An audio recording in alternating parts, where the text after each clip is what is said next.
Hi, my name is Alice. I'm one of the museum assistants here at the Medieval Mile Museum, and we are among our Unearthed collection here in St Mary's Room.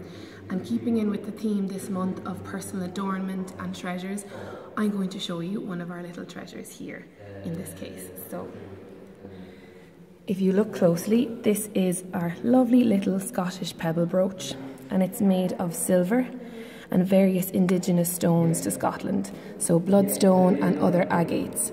But these kinds of brooches would have also been made with river pearls and various other beautiful stones from the area. Now, they usually use natural motifs, and I think this is a flower.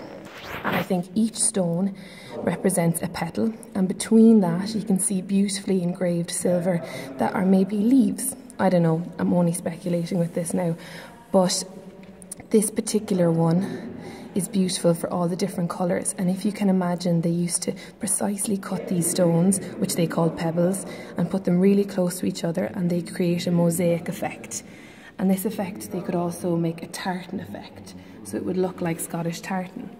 And the purpose of these brooches would have been to hold fabric together. So bigger ones for kilts, smaller ones for lovely pieces of tartan.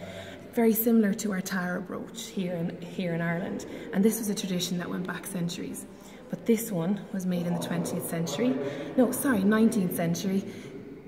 Mid-19th century. And it was made fashionable by Queen Victoria and her love of all things Scotland. She purchased Balmoral estate in the 19th century, and she wore these type of brooches, and by her wearing these they became popular, so everyone wore them. They associated themselves with the royals, and somehow this managed to get here.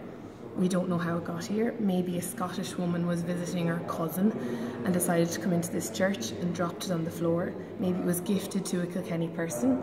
We don't know, but it's here. So we're excited to have such a beautiful piece here, and it's not directly associated with church life, but it's associated with the people who came here. And that's what all of these beautiful treasures do. They have their own little story. So come on down, we'll share the stories with you. We can speculate how it got here, when it got here, and yeah, we'd love to see you here. Thanks very much.